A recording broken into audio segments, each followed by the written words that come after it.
In the minds of these votaries of pleasure and power, addicted to enjoyments of the above description, steadfast wisdom, capable of revealing the truth, is never generated. O Arjuna, the Vedas deal with material ends, but you be established in the spirit, in the immutable purity of it, having abandoned all material values, attachment to possessions, and concern with the contraries of life, like pleasure and pain, heat and cold. What use a pond has got when a whole country is flooded? That much use only the Veda has got, to a Brahmana who is full of wisdom. To works alone you have competence, and not to claim their fruits. Let not the longing for fruits be the motive force of your action. At the same time, let not this attitude confirm you in indolent inaction. Engage yourself in action, with the mind steadfast in yoga. Abandon attachments, O Arjuna, and be unperturbed in success and failure. This unperturbed sameness in all conditions is yoga. O Arjuna, mere action with attachment is far inferior to action done with the mind poised in evenness. Seek shelter in this state of unperturbed evenness, which can arise only in a desireless mind in communion with the divine. Those who work for selfish gains are indeed pitiable.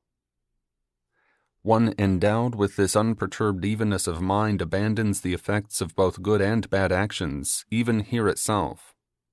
Therefore strive for this state of yoga. Yoga is skill in action. Wise men, established thus in the unperturbed evenness of mind, abandon the fruits of action, free themselves from entanglement in the cycle of births and deaths, and attain to the state of freedom from all sorrow. When you have overcome the delusions of your understanding sprung from self-centered attachments, then you will attain to a state of indifference towards all the past experiences, and for the others yet to be had, when your intellect, fed up with the bewildering scriptural doctrines and their interpretations, settles finally in steady and unwavering introspection in the spirit, then you will attain to real yoga. Arjuna said, O Keshava, what is the description of a person who has attained to steady wisdom and deep introspection? How does he speak? How does he sit? How does he walk? How does he behave in life in general?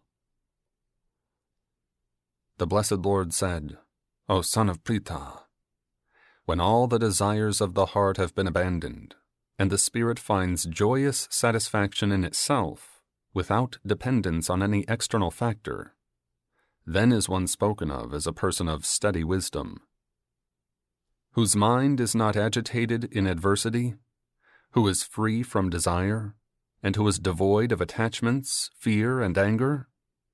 Such a person is called a sage of steady wisdom. Whoever is without self-centered affection for anything, who rejoices not in favorable situations, and hates not in unfavorable ones, such a person's wisdom is firmly set. When a person can withdraw his senses from their objects, just like the tortoise its limbs on all sides, his wisdom is firmly set. From the abstinent soul, sense objects fall away, but not the taste for them. When the supreme truth is realized, even the taste departs. O son of Kunti, the turbulent senses do violently draw away the mind of even a discerning person who is earnestly striving in the spiritual path. Having controlled them all, one should become entirely devoted to me. He whose senses are under control, his wisdom is firmly set. In one who dwells longingly on sense objects, an inclination towards them is generated. This inclination develops into desire, and desire begets anger. Anger generates delusion, and delusion results in loss of memory.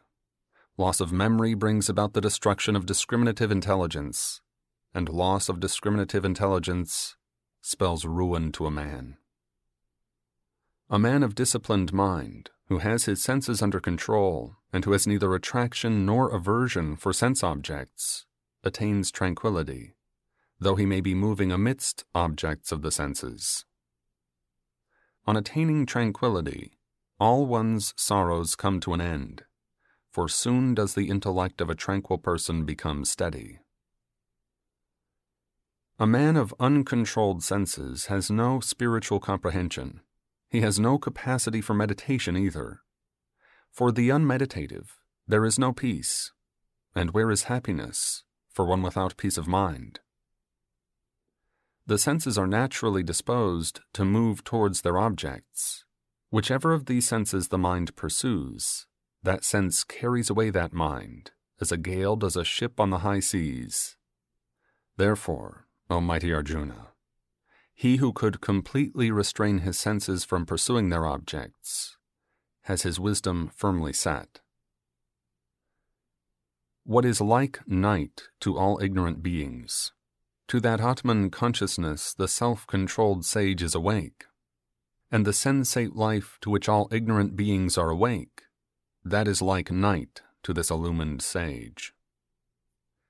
He into whom all objects of desire enter, unsought and causing no perturbation, even like the ocean that is ever being filled by the rivers but still remains steady within its bounds, such a person attains to peace, not he who runs madly after objects of desire.